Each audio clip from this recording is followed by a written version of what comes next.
L'enfer de Monte Cassino, de Rushdie Berama, nouvelle issue du recueil Merci la Résistance, aux éditions du Caïman.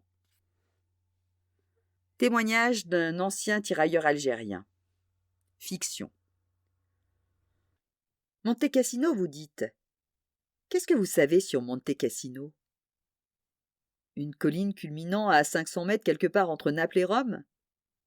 Un monastère de moines bénédictins à moins de 50 km de Frosinone? Une bataille, vous dites. Oui, certes. Monte Cassino est la bataille la plus féroce de la Seconde Guerre mondiale, le plus grand succès du corps expéditionnaire français en Italie. Et surtout, la plus belle illustration du courage des tirailleurs algériens dans la guerre. Mais moi, je ne vois plus les choses comme ça. J'étais à Monte Cassino, en Italie, et j'ai vécu un cauchemar là-bas. Pour moi, Monte Cassino est un cimetière pour des dizaines de milliers d'hommes de différentes nationalités. Monte Cassino est un endroit de douleur et de tristesse. Un enfer sur terre. Comment? Pourquoi je dis ça? Eh bien parce qu'en Italie, j'ai vu mes amis mourir sous les tirs des Boches. Oh, que c'était horrible! Les scènes noires de la bataille me remontent à la tête comme des paquets de mer. Les balles des mitrailleuses allemandes MG-42 fusaient. Tout crépitait et tonnait dans un concert de musique infernale. Pour éviter les balles nazies, on se jetait par terre. Le moindre mouvement, et c'en était fini de nous. Les Boches tiraient comme des aliénés. Entre deux rafales, nous répliquions par nos MAS 36. Oh mon Dieu, c'était des jours horribles, froids et gris. Les derniers pour des milliers d'hommes dans cette partie de la guerre. Jamais on ne saura avec précision le nombre de morts que coûtèrent ces mois de misère. On sait juste que la plupart d'entre eux sont morts en résistant, au milieu des flammes, dans l'enfer de Monte Cassino. Lors de notre débarquement en Italie, dans la ville de Naples, ma première impression était mitigée. Les maisons étaient belles, quoique les habitants fussent pauvres.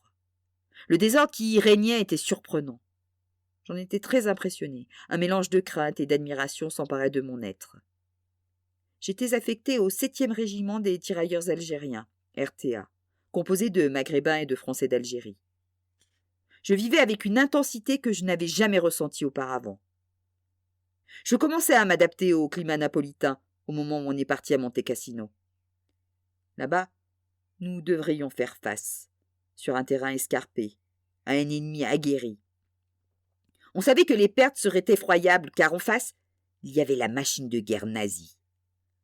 Les Allemands avaient arrêté l'avancée des Alliés sur Rome en utilisant Cassino comme point de défense stratégique. La libération de l'Italie passait donc par ce seul axe de progression. Toute la misère que nous avions vécue n'était rien à côté de ce qui nous attendait. Le froid y était affreux et le ciel gris jouait sur le moral de la troupe. C'était un endroit de merde où nous étions de mauvaise humeur la plupart du temps. Nous étions à bout de force et la relève se faisait attendre. La faucheuse continuait à frapper. Elle n'omettait personne et le faisait vite et fort. Avec mes camarades du 7e RTA, nous étions constamment prêts. La mort était devenue une compagne. On pensait à elle comme à un sommeil sans rêve. Où et comment allions-nous mourir? On s'en foutait royalement.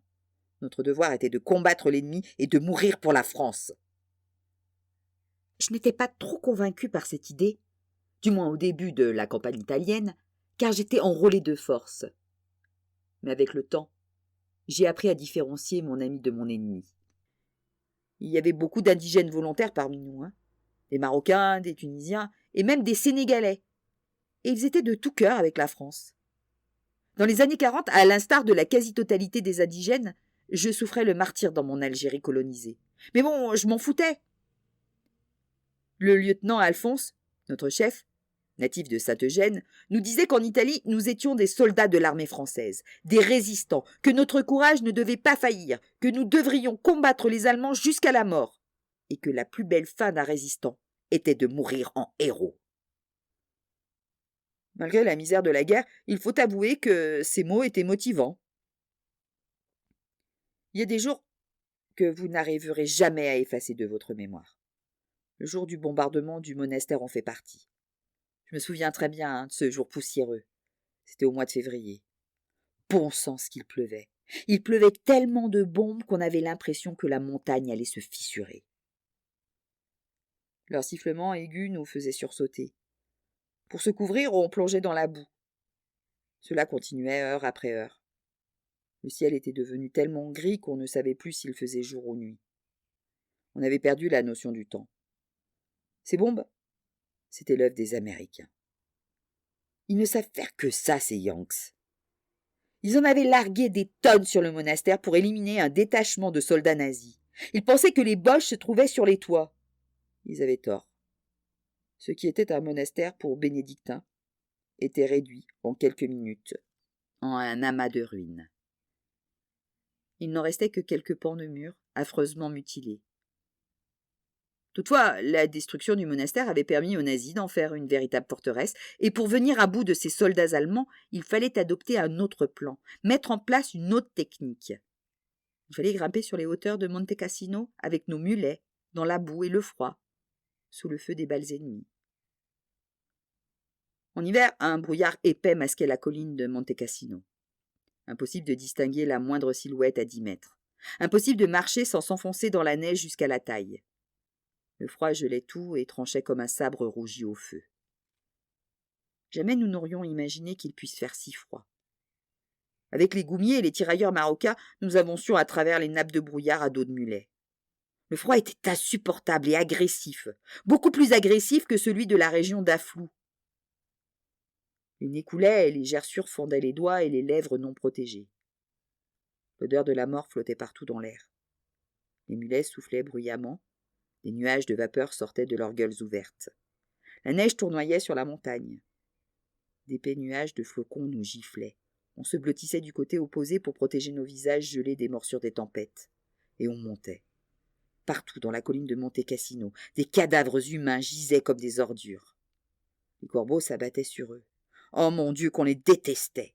Des charognards de la pire espèce. Ils ne laissaient rien au hasard. Ils piquaient même nos réserves de nourriture. À notre arrivée en Italie, on avait des boîtes de conserve qu'on s'était procurées dans les Liberty Chips. Puis, avec la misère de la guerre, le stock zéro était atteint et on avait fini par manger nos mulets épuisés. L'eau était rare. Avec les rats, nous nous battions comme des malades autour d'un trou rempli d'eau infecte. On se précipitait et on buvait. On portait les mains à l'estomac et on vomissait. C'était dégueulasse. C'était ça, Monte Cassino. La guerre, dans sa face la plus dégoûtante. Vous savez combien de temps a duré ce calvaire? Plus de 3 mois. Près de 100 jours à supporter le froid et la faim. Mais notre détermination était plus forte que ces satanées conditions climatiques. Nous avions des ordres bien précis et nous ne nous les fîmes pas répéter 2 fois. Malgré le temps de chien, nous grimpions à flanc de colline, nous agrippant aux branches d'arbres pour progresser mètre par mètre. Nous avions nos faiblesses, mais nous n'étions pas des tirs au cul, et nous ne cherchions pas à échapper aux corvées. Nous avions une juste idée des tâches que nous devions accomplir. À aucun moment, nous n'avions refusé telle ou telle mission. Nous étions les tirailleurs algériens. La victoire ou la mort était notre devise. On les avait eus au final, ces soldats nazis, avec l'aide des Américains qui couvraient notre progression, des Britanniques qui avaient isolé la ville et des Polonais qui s'étaient emparés du monastère. Grâce à cette victoire décisive, nous pouvions entrer dans Rome. La bataille de Monte Cassino s'était avérée très meurtrière. On avait perdu beaucoup d'hommes. La plupart de mes camarades avaient disparu en 1944. À la fin de la bataille, on parlait de plus de 6000 soldats français tués, dont les 2 tiers étaient des Maghrébins. Plus de 20 000 blessés. Certains tentaient de se traîner pour survivre. Certains étaient devenus aveugles. C'était le cas de Wari l'Oranais, qui avait été touché aux yeux. Il courait en rond, gesticulant comme un fou. Un autre avait perdu ses jambes et criait comme une bête. Bon sang, on avait failli le tuer. Ses cris auraient pu donner l'alerte. Il s'appelait Benjamin, un gamin juif de 19 ans, constantinois. Pourquoi envoie-t-on des gamins au front? Je ne comprends toujours pas. D'ailleurs, Benjamin ne savait pas ce qu'il faisait à Monte Cassino, et il s'en foutait éperdument. En tout cas, ce n'était pas à lui de gagner la guerre. C'était à rien du tout. C'est ça la guerre, mon ami. Elle excelle dans l'art de l'humiliation des hommes. Aujourd'hui, je garde encore un souvenir de cette satanée guerre. Attendez, je vais vous montrer une chose. Vous savez ce que c'est? C'est un étui en laiton d'une munition calibre 7 mm et demi. Oui, je sais, il est difficilement reconnaissable. La corrosion a rongé ce petit bout de métal. D'ailleurs, je l'ai improvisé en porte-clés. Je l'accroche à mon pantalon et le trimballe où je vais. C'est comme un compagnon qui ne me lâche pas. C'est avec cette balle que j'ai tué un soldat nazi. C'était à Monte Cassino. Je montais la colline seule, dans une mission de reconnaissance. Soudain, derrière un tronc d'arbre, à une distance de 20 mètres, j'aperçus une silhouette. Il faisait nuit, mais j'ai pu reconnaître un soldat nazi, grâce à sa tenue feldgrau. Une panique énorme déferla en moi et je me suis vite jetée dans un buisson. L'ennemi apparut, probablement intrigué par le bruit que j'avais provoqué. Il était grand et tenait un STG-44 au creux du bras, prêt à tirer. Il s'immobilisa un instant. Son regard cherchait à percer l'ombre. Je retenais ma respiration et j'essayais de stopper les battements de mon cœur, car au moindre petit bruit, il m'enverrait une rafale de son fusil d'assaut. Après un temps qui me parut interminable, il se décida enfin à faire demi-tour. Lentement, mon fusil s'orienta dans sa direction. J'hésitais à tirer. Brusquement, il revint vers moi. Rapidement, je visai sa tête et pressai la détente de mon MAS 36. Un éclair l'aveugla et il tomba par terre, la poitrine déchirée par la balle que je venais de tirer. Il porta les mains à son cœur et ses yeux se fermèrent. Sa bouche haletait encore. Heil Hitler. Une dernière balle et la tête du misérable fut déchiquetée, couvrant le bas de mon uniforme de cervelle sanglante et de débris de calotte crânienne. Je me suis accroupie par terre et j'ai ramassé l'étui que vous voyez là. Et depuis ce jour, ce talisman ne me quitte plus. Tenez, prenez cette douille et gardez-la bien. Si par un beau jour printanier vous partez en Italie, passez par la région du Latium et arrêtez-vous à Monte Cassino. En arrivant au chemin qui mène vers le monastère, ce formidable obstacle si longtemps opposé à la progression des forces alliées, tenez-vous droit et tirez votre casquette par respect pour ceux qui sont tombés là-bas. Posez la douille à l'entrée de l'abbaye, levez les mains au ciel, récitez une prière et écoutez attentivement.